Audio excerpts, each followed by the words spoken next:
Hi boys and girls, how are you? Hope that you're having a great week. I wanted to remind you to make sure you're checking that weekly lesson plan schedule that there is for you. It has something to do every day, like reading and math, and then some options.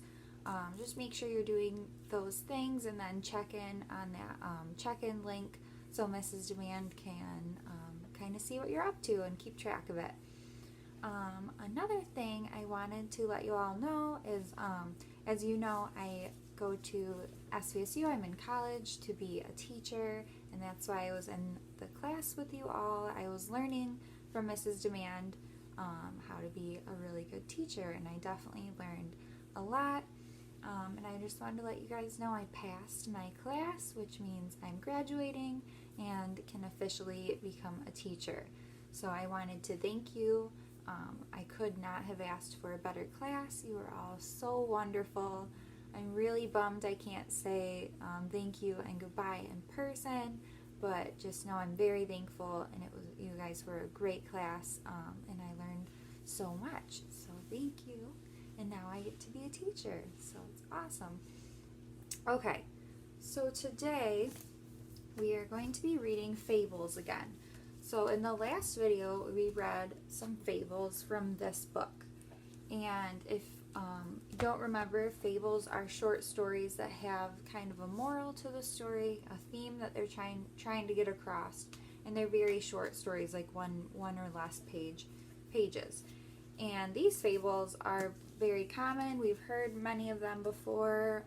We read The Tortoise and the Hare, which is a very popular one. These fables are very well known. So what people have done over time is they've retold those stories in their own words. So if I asked you to retell The Tortoise and the Hare, you would probably tell me the story a little differently than word for word what we read in the book.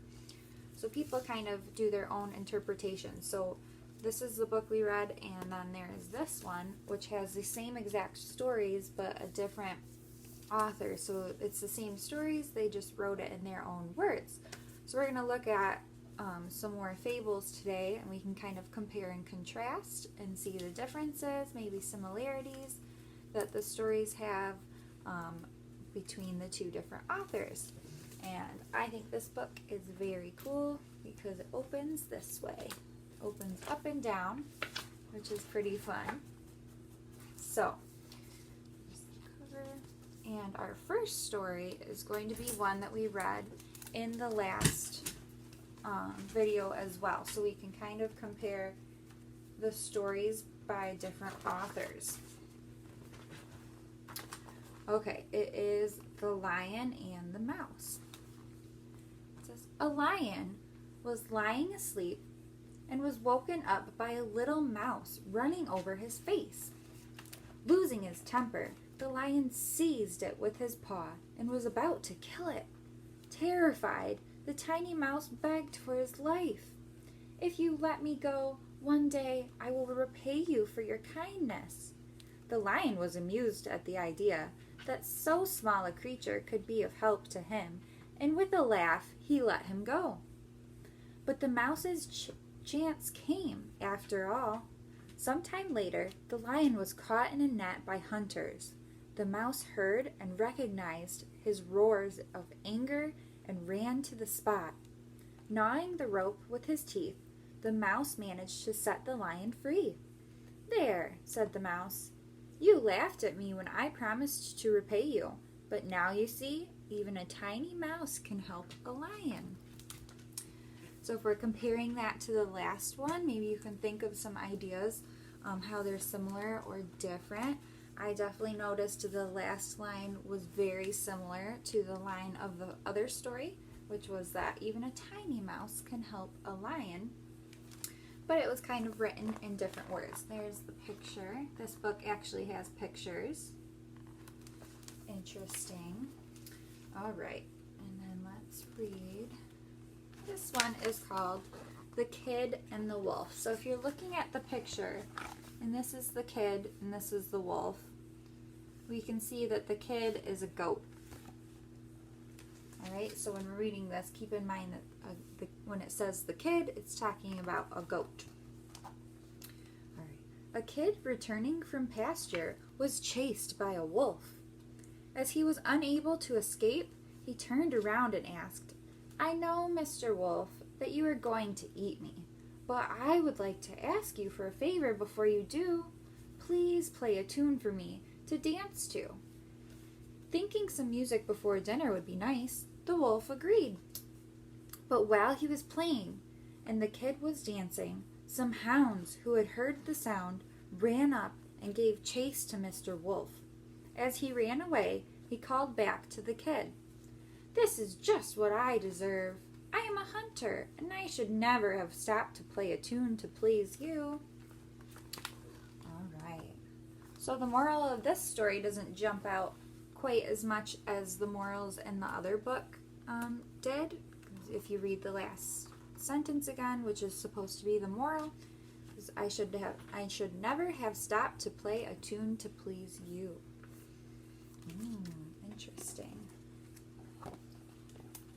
And then we have one more story today, which is The Fox and the Grapes.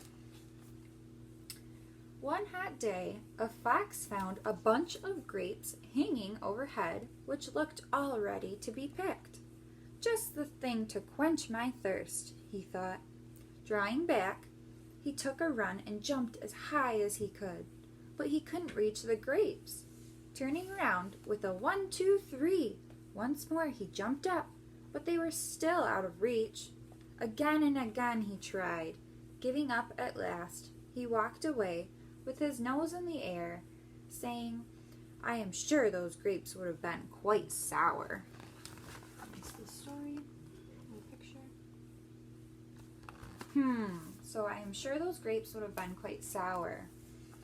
So this, you kind of have to think about the whole story. He was trying and trying again, and he couldn't do it, and he just gave up. And instead of keep trying, he said, "Oh, they would have been sour anyways. I don't need those grapes."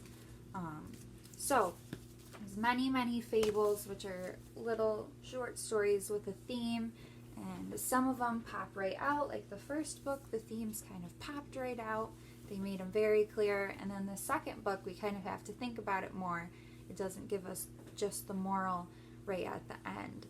So can compare and contrast those a little bit. That's pretty interesting to see. All right. So I want to thank you guys again. You're a great class. I will try to pop in here and there to keep in touch with you guys and keep reading stories to you all, things like that. Make sure you're doing your work and checking in, and so that we can keep learning and keep our brains growing. So yeah, there's lots of practice on Schoology. Make sure you're checking that out. All right, guys. Okay, I will talk to you all soon. Thank you.